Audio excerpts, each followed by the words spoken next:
ഹജ്ജ് അത് വല്ലാത്തൊരനുഭൂതിയാണ്. ആദ്യമായി ഞാൻ കഅബ കണ്ട സമയത്ത് എനിക്കുണ്ടായ അനുഭവം, ഓരോരുത്തർക്കും നമുക്കുണ്ടാകുന്ന അനുഭവം, ആദ്യം കഅബ കണ്ട് മരണപ്പെട്ടു പോയ ആളുകൾ വരെയുണ്ട്. ഇൻഷാ അല്ലാഹ് കഅബ കാണുമ്പോഴുള്ള ഒരു വല്ലാത്തൊരു അവസ്ഥ, വല്ലാത്തൊരു ഫീലിംഗ്, അത് കുറച്ച് കാര്യം ഞാൻ ഇൻഷാ അല്ലാഹ് ഇന്നത്തെ ക്ലാസ്സിൽ പറയുന്നുണ്ട്, ഒന്ന് കേട്ടു നോക്കണേ. അതോടൊപ്പം തന്നെ ഒരുപാട് പേര് വിഷമത്തിലാണ്, ഉസ്താദ് ഇപ്രാവശ്യം ഹജ്ജിന് കൊടുത്തിരുന്നു പക്ഷെ കിട്ടിയില്ല. നമുക്ക് ഹജ്ജിന് ഇപ്രാവശ്യം കിട്ടിയില്ല എങ്കിലും വിഷമിക്കേണ്ട. നമുക്ക് നാട്ടിൽ ഇരുന്ന് തന്നെ ഹജ്ജ് ചെയ്തതുപോലത്ത പ്രതിഫലം കിട്ടുന്ന 4 അമലുകൾ ഏതൊക്കെയാണെന്ന് പഠിക്കാം. നമുക്കും ഹജ്ജ് ചെയ്തതുപോലത്തെ പ്രതിഫലം കിട്ടും, ഹജ്ജിനായിട്ട് പോവണ്ട. ഇൻഷാ അല്ലാഹ് ഏതൊക്കെയാണ് ആ പ്രവൃത്തികൾ, ഏതൊക്കെയാണ് ആ അമലുകൾ, അതും കൂടി ഇന്നത്തെ ക്ലാസ്സിൽ നമുക്ക് കേൾക്കാം. പിന്നെ ഒരു കാര്യം കൂടി, അതായത് നമുക്ക് വേഗത്തിൽ ഹജ്ജിന് പോകണം. അടുത്ത വർഷം നമുക്ക് ഹജ്ജിന് പോകണം. ഒരു 4 കാര്യം കൂടി പറഞ്ഞു തരാം. ഈ 4 കാര്യം, അതായത് ഒരു ദുആയുണ്ട്, ഒരു സൂറത്തുണ്ട്, ഒരു സ്വലാത്തുണ്ട്, പിന്നെ ഒരു കാര്യം കൂടി. ഈ 4 കാര്യം നമ്മൾ ചെയ്യാൻ തുടങ്ങിക്കോ, അടുത്ത വർഷം നമ്മൾ മക്കയിലുണ്ടാകും ഇൻഷാ അല്ലാഹ്. അല്ലാഹു തൗഫീഖ് തരട്ടെ, ആമീൻ. അസ്സലാമു അലൈക്കും വറഹ്മത്തുള്ളാഹി. ബിസ്മില്ലാഹിർ റഹ്മാനിർ റഹീം. അൽഹംദുലില്ലാഹി റബ്ബിൽ ആലമീൻ. അല്ലാഹുമ്മ സ്വല്ലി വസല്ലിം വബാരിക് അലാ റസൂലിക സയ്യിദിനാ മുഹമ്മദിൻ വഅലാ ആലി സയ്യിദിനാ വമൗലാനാ മുഹമ്മദ്. ഏറ്റവും സ്നേഹബഹുമാനം നിറഞ്ഞ സത്യവിശ്വാസികളെ, പരിശുദ്ധമായ ഹജ്ജ് അത് വല്ലാത്ത ഒരു അനുഭൂതിയാണ്. ഇപ്പോൾ ഹജ്ജിന് പോകാൻ ഒരുപാട് പേര് ദ്വാരക്കണമെന്ന് പറഞ്ഞവരുണ്ട്. ഹജ്ജിന് കിട്ടാതെ വിഷമിക്കുന്നു, ഈ പ്രാവശ്യം കിട്ടിയില്ല, അല്ലെങ്കിൽ പൈസ തികഞ്ഞില്ല, അല്ലെങ്കിൽ ടിക്കറ്റ് ശരിയായില്ല, അങ്ങനെ വിഷമിക്കുന്നവർ, അങ്ങനെ ഒരുപാട് പേരുണ്ട്. നമുക്ക് ഹജ്ജ് മക്കയിൽ പോയി ചെയ്തില്ല എങ്കിലും നമുക്ക് ഹജ്ജ് ചെയ്തതുപോലത്തെ പ്രതിഫലം കിട്ടുന്ന 2-3 കാര്യങ്ങളുണ്ട്. മുമ്പ് നമ്മളത് പറഞ്ഞിട്ടുണ്ട്. ഇൻഷാ അല്ലാഹ് അതിൽ പറയാത്ത 2-3 കാര്യങ്ങൾ കൂടി നമ്മൾ ഉൾക്കൊള്ളിച്ച് ഇന്നത്തെ വീഡിയോയിൽ നമ്മൾ ആ ഒരു വലിയ പുണ്യമുള്ള അമലുകൾ വിശദീകരിക്കുകയാണ്. അതായത് നമുക്ക് ഹജ്ജ് ചെയ്യാൻ വലിയ താല്പര്യമാണ്, ഒന്ന് താല്പര്യം വേണം. പല ആളുകളും ഇപ്പോൾ ഹജ്ജിന് പോകുന്നത് പല രൂപത്തിലാണ്, കച്ചവടത്തിൻ്റെ രൂപത്തിലായി ഹജ്ജിന് പോകുന്ന ആളുകളുണ്ട്.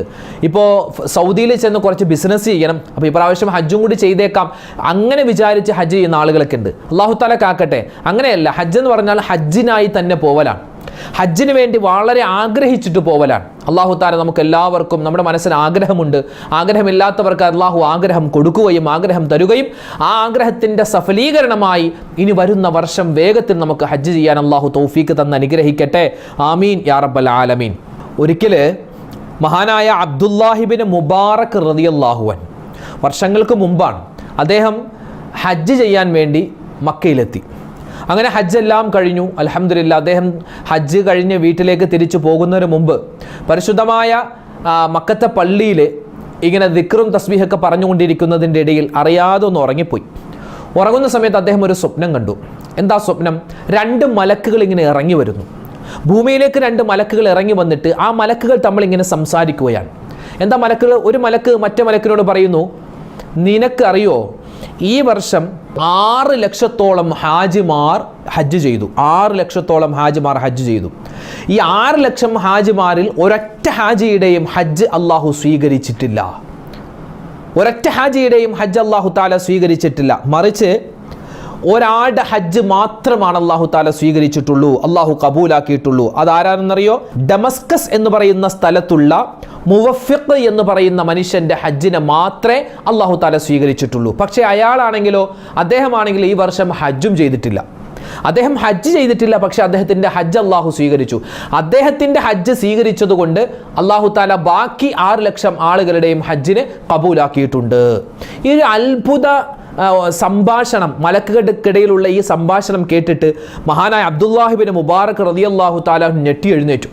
അദ്ദേഹം ഞെട്ടി എഴുന്നേറ്റു. അല്ലാഹ്, എന്താണ് ഈ കേൾക്കുന്നത്? ആരുടെയും ഹജ്ജ് സ്വീകരിച്ചിട്ടില്ലെന്നോ? ഒരാളുടെ മാത്രമേ ഹജ്ജ് സ്വീകരിച്ചിട്ടുള്ളൂ, അയാൾ കാരണം ബാക്കിയുള്ളവരുടെ ഹജ്ജും അല്ലാഹു കബൂലാക്കിയിട്ടുണ്ടെന്നോ? അതാരാണെന്ന് അറിയണം.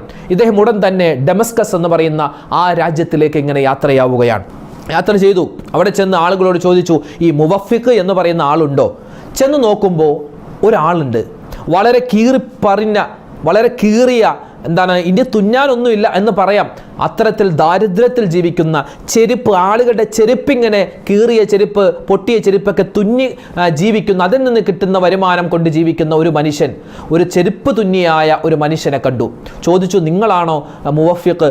ആ സമയത്ത് അദ്ദേഹം പറഞ്ഞു, അതെ ഞാനാണ് മുവഫിഖ്. എന്താണ് വന്നത്? നിങ്ങൾ ഈ പ്രാവശ്യം ഹജ്ജ് ചെയ്തോ? ഞാൻ ഹജ്ജ് ചെയ്തില്ല. നിങ്ങൾ ഈ പ്രാവശ്യം ഹജ്ജ് ചെയ്യാൻ ആഗ്രഹിച്ചിരുന്നോ? ആ സമയത്ത് അദ്ദേഹം പറഞ്ഞു, ഞാൻ ആഗ്രഹിച്ചിരുന്നു.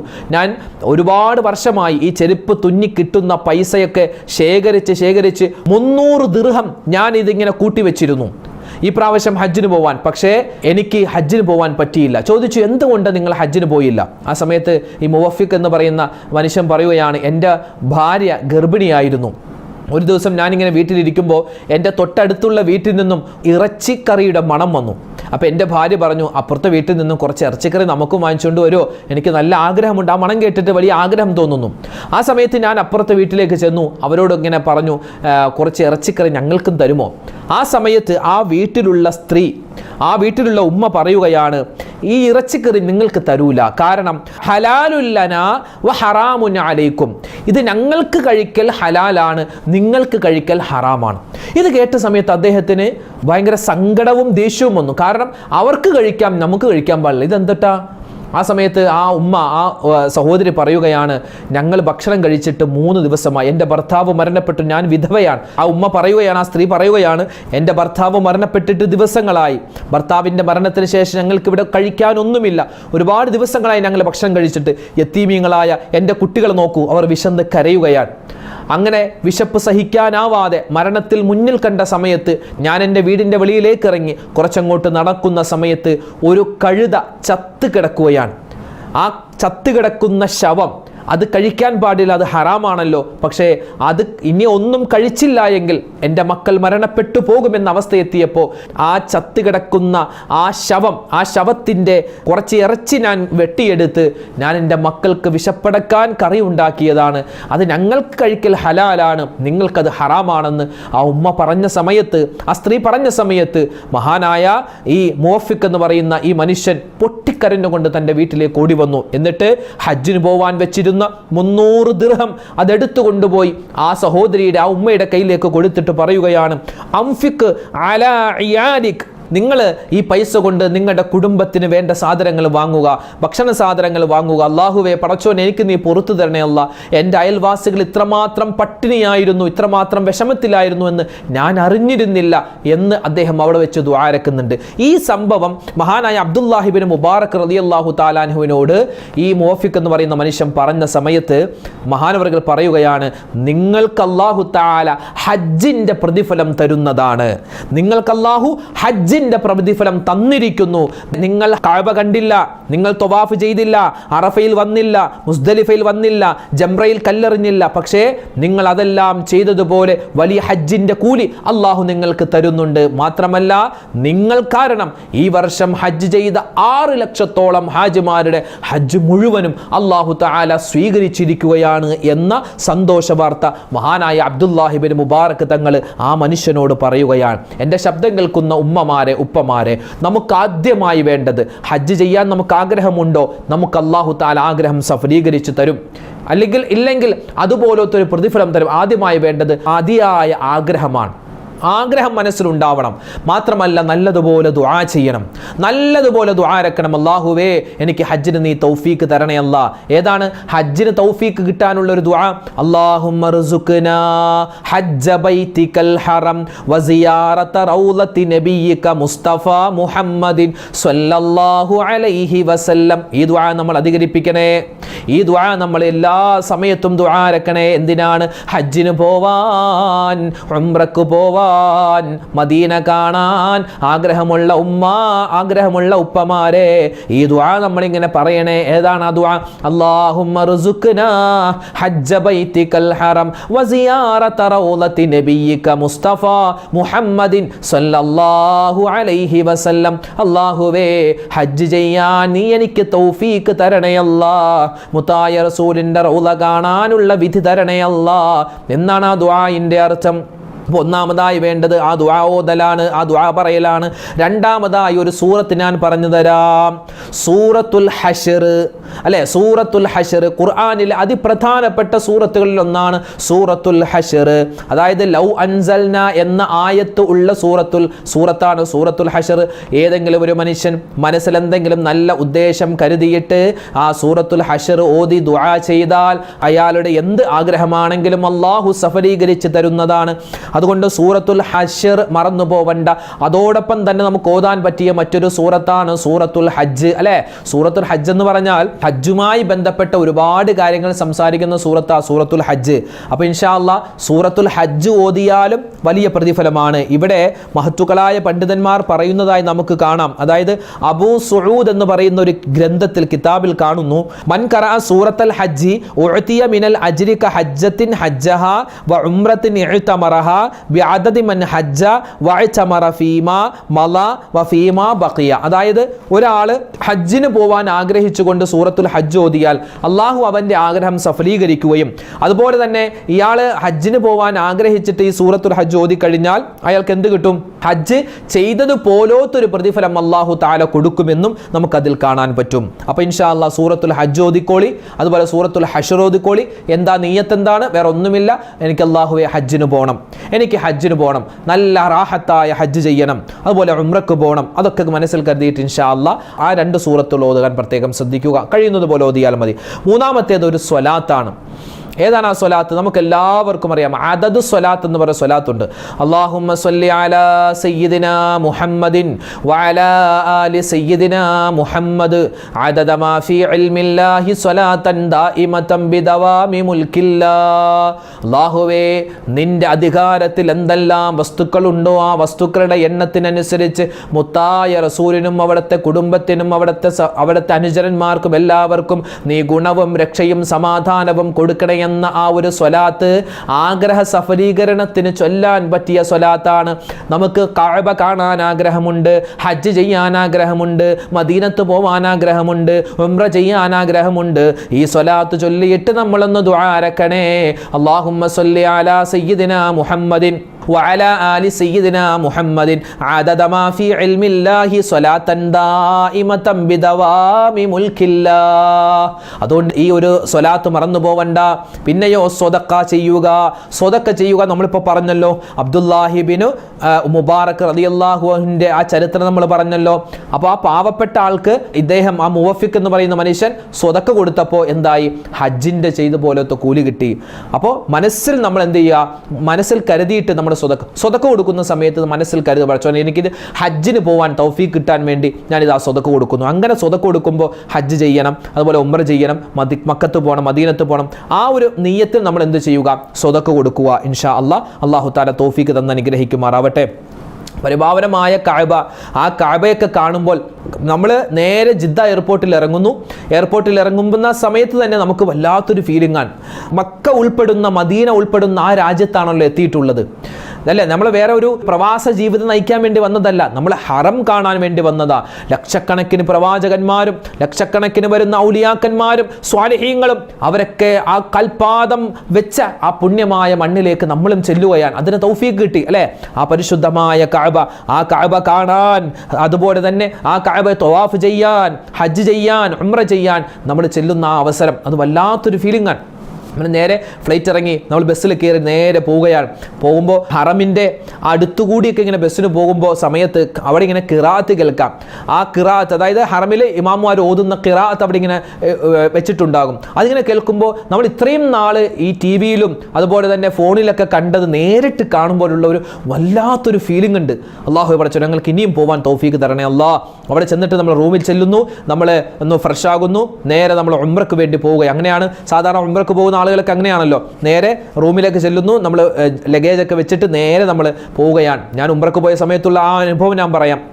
നമ്മൾ നേരെ പോവുകയാണ്, ഹറമിലേക്ക് കടക്കുകയാണ്. അല്ലാ, ഇങ്ങനെ വരിവരിയായി ഹാജിമാരിങ്ങനെ ചെല്ലുന്ന സമയത്ത് ഇങ്ങനെ കണ്ണിങ്ങനെ താഴ്ത്തി, തലയിങ്ങനെ താഴ്ത്തിയാണ് പോകുന്നത്. നമ്മൾ നേരെ അതാ ചെല്ലുകയാണ് പരിശുദ്ധമായ കഅബയുടെ ആ മത്താഫിലേക്ക്, കഅബ ഉൾക്കൊള്ളുന്ന ആ സ്ഥലത്തിലേക്ക് നമ്മളിങ്ങനെ കടന്നു ചെല്ലുന്നു.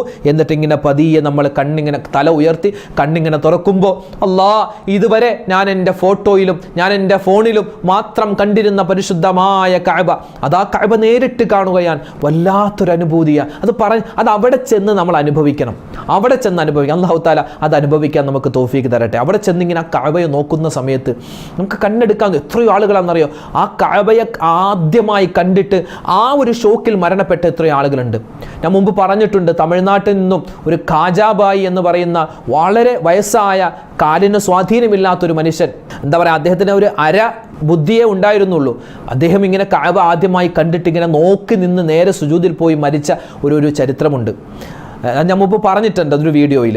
അപ്പോൾ എത്രയോ ആളുകൾ കഅബ ഇങ്ങനെ കണ്ടിട്ട് അതിലുള്ള ആ കഅബയെ കണ്ടിട്ട് വലിയ ഷോക്കായി എത്രയോ ആളുകൾ മരണപ്പെട്ടു പോകുന്നു, ബോധം കെട്ട് വീഴുന്നു. കാരണം ഇത്രയും നാൾ നമ്മൾ ഫോട്ടോയിലും ചിത്രത്തിലൊക്കെ കണ്ടത് നേരിട്ട് കാണുമ്പോഴുള്ള ആ വല്ലാത്തൊരു ഫീലിംഗ് ആണ്. അല്ലാഹു പടച്ചോനെ കഅബ കാണാൻ ഞങ്ങൾക്ക് എല്ലാവർക്കും തൗഫീഖ് തരണേ അല്ലാ. ഞാൻ ചോദിക്കട്ടെ, നമുക്ക് കഅബയേക്കാൾ എത്രയോ കാഴ്ചയുണ്ട്. താജ്മഹൽ കാണുക അല്ലേ? താജ്മഹൽ എന്ന് പറഞ്ഞാൽ വലിയൊരു കെട്ടിടമാണ്. അതിൽ ഒരുപാട് ലൈറ്റ് സംവിധാനങ്ങളുണ്ട്.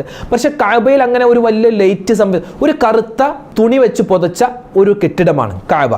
അവിടെ ഒരു വലിയൊരു പൂന്തോട്ടമില്ല. അതുപോലെ തന്നെ വലിയ നമുക്ക് കണ്ണിന് കുളിർമ തരുന്ന ഒരു കാഴ്ചയൊന്നും അവിടെയില്ല. അവിടെ പരിശുദ്ധമായ ഹറം പള്ളിയുണ്ട്, അതിൻ്റെ ഉള്ളിൽ പരിശുദ്ധമായ കഅബയെ ഒരു കറുത്ത തുണി കൊണ്ട് കില്ല കൊണ്ട് മൂടിയിരിക്കുന്നു. പക്ഷെ അത് കാണാൻ ആളുകൾ ഇങ്ങനെ ഒരുപാടായി പോവുകയാണ്. വലിയൊരു ബംഗ്ലാവാണോ കഅബ? അല്ല. വലിയൊരു കെട്ടിടമാണോ? അതുമല്ല. സാധാ ഒരു കെട്ടിടമാണ്. പക്ഷേ ആ സാധാ കെട്ടിടത്തിന് വല്ലാത്തൊരു പവർ അല്ലാഹു കൊടുത്തിരിക്കുകയാണ് അല്ലേ? ഒരാൾ ഹജ്ജിന് പോയി അല്ലെങ്കിൽ ഉംറക്ക് പോയി തിരിച്ചു വന്നു, വീണ്ടും അയാൾക്ക് അവസരം കിട്ടിയാൽ ഞാനിനി പോകുന്നില്ല, ഞാൻ പോയതാ, അങ്ങനെയല്ലല്ലോ. അയാൾ വീണ്ടും പോകാൻ ആഗ്രഹിക്കുകയാണ്. താജ്മഹൽ കാണാൻ പോയി, നമ്മൾ കുടുംബമൊക്കെ പോയി, നമ്മൾ നാട്ടിൽ തിരിച്ചു വന്നു. അടുത്ത മാസം വീണ്ടും ഒരാൾ വരാം, ഞാൻ പോകുന്നുണ്ട്, വരുന്നുണ്ടോ? ഞാൻ കഴിഞ്ഞ ആഴ്ച പോയതാ, അല്ലെങ്കിൽ കഴിഞ്ഞ മാസം പോയതാ, ഇനി ഞാൻ വരുന്നില്ല. നമ്മൾ അത്ര പറയൂ. പക്ഷെ കഅബ എന്ന് പറയാൻ അങ്ങനെയല്ല. നമ്മൾ ഈ പോയാലും മടുക്കാത്ത സ്ഥലമാണ്. എന്തോ ഒരു നമ്മളെ പിടിച്ചു വെക്കുന്ന വല്ലാത്തൊരു കാന്തശക്തിയാണ് പരിശുദ്ധമായ കഅബക്കുള്ളതെന്നാണ്. അല്ലാഹു തആല കഅബ കാണാൻ നമുക്ക് എല്ലാവർക്കും തൗഫീഖ് തന്ന് അനുഗ്രഹിക്കുമാറാവട്ടെ. ഒരുപാട് വട്ടം കഅബ കാണണം. ആ കഅബയെ കണ്ടിട്ട് നമ്മൾ ചെയ്യുന്ന ആദ്യത്തെ ദുആ അത് അല്ലാഹു വേഗത്തിൽ സ്വീകരിക്കുമെന്നാണ്. ഇപ്പോൾ ഒരുപാട് ഹാജിമാർ ചോദിച്ചിരുന്നു, ഉസ്താദേ ഞങ്ങൾ ഈ കഅബ കാണുമ്പോൾ ആദ്യം എന്ത് ദുആ ഇറക്കണം? ഒറ്റ ദുആ, റബ്ബനാ ആതിനാ ഫിദ്ദുനിയാ ഹസനതൻ വഫിൽ ആഖിറതി ഹസനതൻ വഖിനാ അദാബന്നാർ. ആ ദുആ പറയാൻ പറ്റുമോ എൻ്റെ ഉമ്മമാരെ, എൻ്റെ ഉപ്പമാരെ? എല്ലാം ചോദിക്കുന്ന ദുആയാണ്. നമ്മുടെ ദുനിയാവും നമ്മുടെ ആഖിറവും എല്ലാം ചോദിക്കുന്ന ദുആയാണ്. റബ്ബനാ ആതിനാ ഫിദ്ദുനിയാ ഹസനതൻ വഫിൽ ആഖിറതി ഹസനതൻ വഖിനാ അദാബന്നാർ. പിന്നെ നമുക്ക് അറിയാവുന്ന ദുആ അറബിയിലും മലയാളത്തിലൊക്കെ പറയാം. ആദ്യം ഈ ദുആയിലേക്ക് റബ്ബനാത്തിന, ആ ദുആയാണ് നമ്മൾ ആദ്യം കഅബയെ കാണുമ്പോൾ ഇങ്ങനെ പറയേണ്ടതെന്നാണ്. വല്ലാത്തൊരു അനുഭൂതിയാണ്. അല്ലാഹുവേ ഞങ്ങൾക്ക് എല്ലാവർക്കും പരിശുദ്ധമായ കഅബ കാണാൻ, ഹജ്ജ് ചെയ്യാൻ, ഉംറ ചെയ്യാൻ നീ തൗഫീഖ് തരണേ റഹ്മാനെ. ആമീൻ യാ റബ്ബൽ ആലമീൻ. ഇനി എത്രയോ ആളുകൾ കഅബ കാണാതെ അല്ലേ വിഷമിക്കുന്നു, ഈ വർഷം ഹജ്ജിന് പോകാൻ പറ്റിയില്ല. ഇവിടെ മഹത്തുക്കളായ പണ്ഡിതന്മാർ നമുക്ക് പറഞ്ഞു തരുന്ന ഒരു കാര്യമുണ്ട്. അതായത് പരിശുദ്ധമായ കഅബ കാണാൻ നമുക്ക് പറ്റിയില്ല, നമുക്ക് ഹജ്ജ് ചെയ്യാൻ പറ്റിയില്ല. എന്നാൽ ഹജ്ജ് ചെയ്യാൻ പറ്റിയില്ല എങ്കിലും ഹജ്ജ് ചെയ്തത് പോലത്തെ പ്രതിഫലം കിട്ടുന്ന ചില കാര്യങ്ങളുണ്ടെന്നാണ്. അതിൽപ്പെട്ട ഒന്നാമത്തെ ഒരു കാര്യമാണ് നബി സല്ലല്ലാഹു അലൈഹി വസല്ലമ തങ്ങൾ പറയുന്നു, മൻ ഖറജ ഫീ ബൈതിഹി, ഒരാൾ വീട്ടിൽ നിന്നും ഇറങ്ങി എങ്ങനെ? മുതഹിറൻ ഇലാ സ്വലാത്തിൽ മക്തൂബ, അയാൾ വീട്ടിൽ നിന്ന് തന്നെ വുളു എടുത്തു. എന്നിട്ട് എങ്ങോട്ട് പോയി? അയാൾ ഫർദ് നിസ്കരിക്കാൻ, ളുഹർ നിസ്കരിക്കാൻ, സുബഹി നിസ്കരിക്കാൻ, അസർ, മഗ്രിബ്, ഇശാ അല്ലെങ്കിൽ ജുമുഅ നിസ്കരിക്കാൻ വേണ്ടി അയാൾ പള്ളിയിലേക്ക് പോവുകയാണ്. എവിടെ? വീട്ടിൽ നിന്ന് വുളു എടുത്തിട്ട്. എങ്കിൽ നബി തങ്ങൾ പറയുകയാണ്, ഫഅജ്റുഹു, അവൻ്റെ പ്രതിഫലം കഅജ്രിൽ ഹാജിൽ മുഹ്രിമി, അവനിക്ക് അല്ലാഹു തആല ഒരു ഹജ്ജ് ചെയ്ത, ഒരു ഇഹ്റാം ചെയ്തിട്ട് ഹജ്ജിന് പുറപ്പെട്ട ഹാജിക്ക് കിട്ടുന്ന കൂലി പോലത്തൊരു കൂലി അല്ലാഹു കൊടുക്കുമെന്നാണ്. അപ്പോൾ ഇത് നമ്മളൊക്കെ ചെയ്യുന്നവരാണ്. പക്ഷെ പല ആളുകളും ഇനി പള്ളിയിൽ എന്താ പിന്നെ പൈപ്പ് വെച്ചേക്കുന്ന വെറുതെ കാണാനോ എന്നൊക്കെ പറഞ്ഞ് ചിലപ്പോൾ വീട്ടിൽ നിന്ന് സൗകര്യമുണ്ടായിട്ടും ഒതു എടുക്കാതെ പോകുന്ന ആളുകളുണ്ട്. അങ്ങനെയല്ല, നമ്മൾ ഏതായാലും കുളിച്ചിട്ടൊക്കെയാണ് ഇപ്പോൾ ജുമാക്ക് പള്ളിയിൽ പോകുന്നത്. അപ്പോൾ ഒതു എടുത്തിട്ട് അങ്ങോട്ട് പോവുക. ഒന്ന് മുറിഞ്ഞാൽ നമുക്ക് പള്ളിയിൽ പോയി എടുക്കാം. ഉപ്പമാര് പ്രത്യേകം ശ്രദ്ധിക്കണം. എന്ത്? വീട്ടിൽ നിന്ന് നമ്മൾ ഇറങ്ങുമ്പോൾ പള്ളിയിലേക്ക് പോവുകയാണെങ്കിൽ വുളുവോടുകൂടി ഇറങ്ങുക, അതിന് വലിയ പ്രതിഫലമാണ്. ഇങ്ങനെ നിരവധി കാര്യങ്ങൾ എന്തുണ്ട്? ഈ ഹജ്ജ് നമുക്ക് ചെയ്തില്ല എങ്കിലും ഹജ്ജ് ചെയ്തത് പോലോത്തൊരു പ്രതിഫലം അല്ലാഹു തആല തരും. നേരത്തെ പറഞ്ഞല്ലോ, പാവപ്പെട്ടവർക്ക് സ്വതക്ക് കൊടുക്കുക, പാവപ്പെട്ടവരെ സഹായിക്കുക, വിധവകളെ സഹായിക്കുക. നമ്മുടെ നാട്ടിൽ ഒരുപാട് ഈ ഭർത്താക്കന്മാർ മരണപ്പെട്ടു പോയ സഹോദരിമാരുണ്ട്. അവർക്ക് ഇപ്പോൾ ഈ പെരുന്നാൾ വരുമ്പോൾ അവർക്ക് എന്താണ് ഒരു കിറ്റ് കൊടുക്കുന്ന പരിപാടി. ആ പെരുന്നാളിന് മാത്രം ഒരു കിറ്റ് കൊടുക്കും. അത് അവർക്ക് ഭർത്താവില്ല, അവർക്ക് കൊടുത്തേക്കും. അങ്ങനെയൊക്കെ പെരുന്നാളിന് മാത്രമല്ല, അല്ലാത്ത സമയത്ത് ഓരോ മാസവും ഒരു കുറച്ച് പഞ്ചസാരയോ അല്ലെങ്കിൽ തേയിലയോ അതൊക്കെ വാങ്ങിച്ചു കൊടുക്കുക. നമ്മുടെ വീടിൻ്റെ പരിസരത്തുണ്ടാവും. അതുപോലെ യത്തീം മക്കളായ ഒരുപാട് പേരുണ്ടാകും. അവർക്ക് വേണ്ട കാര്യങ്ങളൊക്കെ ഒന്നും പറ്റുന്ന പോലെ ചെയ്തു കൊടുക്കും. അതൊക്കെ എന്താണ്? വലിയ പ്രതിഫലം. എത്രത്തോളം നമുക്ക് ഹജ്ജ് ചെയ്തത് പോലത്തൊരു പ്രതിഫലം കിട്ടാൻ ആ പ്രവൃത്തികൾ കാരണമാണ്. അതുപോലെ തന്നെ മറ്റൊരു കാര്യമാണ്, നബി സല്ലല്ലാഹു അലൈഹി വസല്ലമ തങ്ങൾ നമുക്ക് പറഞ്ഞു തരുന്നു, ഓരോ ഫർദ് നമസ്കാരത്തിന് ശേഷവും നമ്മൾ 33 പ്രാവശ്യം സുബ്ഹാനല്ലാഹ്, 33 പ്രാവശ്യം അൽഹംദുലില്ലാ, 33 പ്രാവശ്യം അല്ലാഹു അക്ബർ, ഒരു പ്രാവശ്യം ലാ ഇലാഹ ഇല്ലല്ലാഹു വഹ്ദഹു ലാ ശരീക ലഹു ലഹുൽ മുൽക്കു വലഹുൽ ഹംദു വഹുവ അലാ കുല്ലി ഷൈഇൻ ഖദീർ എന്ന ദിക്ർ പറഞ്ഞാൽ, നല്ല മനസ്സാന്നിധ്യത്തോടു കൂടി ഒരു മനുഷ്യൻ പറയുകയാണെങ്കിൽ അവനിക്കും ഒരു ഹജ്ജ് ചെയ്തത് പോലത്തൊരു പ്രതിഫലം അല്ലാഹു കൊടുക്കുന്നതാണ്. അപ്പോൾ എത്ര കാര്യമായി? ഒന്നാമത്തേത് നമ്മൾ പറഞ്ഞു, ഉദു എടുത്തിട്ട് പള്ളിയിലേക്ക് പോവുക. രണ്ടാമത്തെ നമ്മൾ സ്വതക്ക് കൊടുക്കുന്ന സമയത്ത് നല്ല രൂപത്തിൽ പാവപ്പെട്ടവർക്ക്, അർഹരായ ആളുകൾക്ക് സ്വതക്ക് കൊടുക്കുന്ന സമയത്ത് അള്ളാഹു അതുപോലൊരു പ്രതിഫലം തരും. അതാണ് ഈ അബ്ദുല്ലാഹിബിൻ മുബാറക് റളിയല്ലാഹു അൻഹുവിൻ്റെ ചരിത്രം നമ്മൾ പറഞ്ഞല്ലോ. ആ ചരിത്രത്തിൽ നമ്മൾ പഠിച്ചത് മറ്റൊരു കാര്യമാണ്, നമസ്കാരങ്ങൾക്ക് ശേഷം, ഫർളായ നമസ്കാരങ്ങൾക്ക് ശേഷം നമ്മൾ സുബ്ഹാനല്ലാഹ്, അൽഹംദുലില്ലാഹ്, അല്ലാഹു അക്ബർ അതൊക്കെ നമ്മൾ പറയുന്നതാണെങ്കിലും ഈ ഒരു പ്രതിഫലം കൂടി കിട്ടുമെന്ന് നമ്മൾ മനസ്സിൽ കരുതിയിട്ട് പറഞ്ഞാൽ ഇൻഷാ അല്ലാഹ് വലിയ കൂലിയാണ്. ഇനി മറ്റൊരു കാര്യം, നബി സല്ലല്ലാഹു അലൈഹി വസല്ലമ തങ്ങൾ പറയുന്നു, മാമിൻ റജുലിൻ, അതായത് ഒരു മനുഷ്യൻ അവൻ യൻദുറു ഇലാ വാലിദൈ, അവൻ്റെ ഉമ്മയുടെ വാപ്പയുടെ മുഖത്തേക്ക് അവൻ നോക്കുകയാണ്. എങ്ങനെ? നളറ റഹ്മത്ത്, അതായത് കാരുണ്യത്തിൻ്റെ, സ്നേഹത്തോടെ ഉമ്മാനോടും വാപ്പാനോടും പെരുമാറിയാൽ, അവരുടെ മുഖത്തൊന്നും നോക്കിയാൽ, അവർക്ക് വേണ്ടി ഖിദ്മത്ത് ചെയ്തു കൊടുത്താൽ അള്ളാഹു കൊടുക്കുന്ന പ്രതിഫലം എന്താണ്? ഹജ്ജിൻ്റെ പ്രതിഫലമാണെന്നാണ്. ഹജ്ജ് ചെയ്തത് പോലത്തൊരു പ്രതിഫലം അള്ളാഹു കൊടുക്കുമെന്ന് നമുക്ക് ചില ഹദീസുകളിലൊക്കെ കാണാൻ പറ്റും. ഇങ്ങനെ നിരവധി കാര്യങ്ങൾ. ഹജ്ജ് ചെയ്തില്ല എങ്കിലും ഹജ്ജ് ചെയ്തത് പോലത്തെ പ്രതിഫലം അള്ളാഹു നമ്മുടെ അക്കൗണ്ടിലേക്ക് തരുന്ന ചില അമലുകൾ നമ്മളിവിടെ പരിചയപ്പെട്ടിട്ടുണ്ട്. അള്ളാഹു സുബ്ഹാനഹു വ തആല നമ്മൾ പറഞ്ഞ കാര്യങ്ങളൊക്കെ, ഈ പറഞ്ഞ എനിക്കും കേൾക്കുന്ന നിങ്ങൾക്കും ജീവിതത്തിൽ അമൽ ചെയ്യാൻ പടച്ച തമ്പുരാൻ തൗഫീഖ് തന്ന് അനുഗ്രഹിക്കുമാറാവട്ടെ. ആമീൻ യാ റബ്ബൽ ആലമീൻ.